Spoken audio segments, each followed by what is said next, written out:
Culture de la courge sous bâche, en fait, on avait sur cette parcelle-là, là où il y a la bâche, l'année dernière, on avait fait des pommes de terre. Donc on avait mis du mulch, peut-être une quarantaine de centimètres. Et puis on avait mis les pommes de terre, on a ramassé les pommes de terre et on a recouvert avec du mulch. On a attendu qu'il pleuve, mi-novembre peut-être, et on a mis une bâche. C'est une bâche d'ensilage de récup. Et au printemps, on a fait des petits trous avec le plantoir. Il y a une vidéo qui vous explique qui vous explique l'outil. Et donc avec ce plantoir, on a fait des trous et on a planté des potimarrons et des citrouilles. En tout, il doit y avoir 6 pieds. C'est pas beaucoup, 6 pieds. En fait, moi c'était des essais, donc j'ai fait ça sur une toute petite zone qui est... attendez, je vais mettre mon doigt. Voilà, dans toute cette petite zone-là, là, j'avais mis 6 pieds là-dedans. Elles avaient à peu près 4 mètres carrés, chaque pied avait 4 mètres carrés. Et puis toute cette zone ici, là, il y avait des tomates, et en fait elles ont chopé le mildiou, alors j'ai laissé les courges courir partout. Et puis le résultat, je vais vous montrer ça. En vidéo. Là c'est en vidéo. Là c'est en train de filmer. Là c'est en train de filmer, ah d'accord.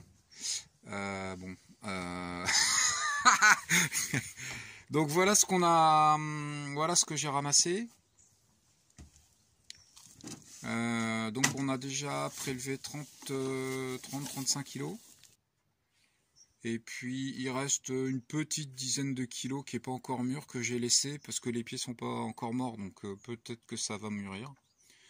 Et bon, dans l'ensemble, elles sont belles, il n'y a pas de maladie. Il y en a quelques-unes comme celle-là par exemple qui sont fait grignoter, mais il doit y en avoir 2 et c'est les citrouilles. Sinon les potimarrons n'ont pas été grignotés. Voilà. Il reste quelques courges qui sont pas encore tout à fait mûres et que je laisse mûrir. C'est pas sûr qu'elles mûrissent parce qu'on est quand même tout début octobre, donc à mon avis elles vont pas mûrir plus que ça, mais on essaye. Et puis au pire on les mangera même si elles sont pas tout à fait mûres. On va aller voir les pieds maintenant. Bon, j'ai dû passer une demi-heure, 3/4 d'heure à ramasser les plants, je pense. Je vais vous montrer les petits trous dans lesquels j'ai planté les courges. Il faut que je les retrouve. Bon, là, il y en a un. Voilà, c'est là. Donc, c'est un petit trou au plantoir. Et puis après, j'ai mis le plan que j'avais fait chez moi. Et je l'ai arrosé avec un bon litre d'eau. Et puis c'est tout. Et je m'en suis pas occupé du tout après. Voilà. Le temps pour faire cette petite parcelle là.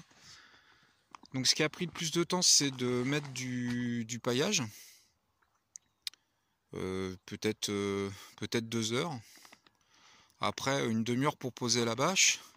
Et puis une demi-heure, 3/4 d'heure pour le ramassage.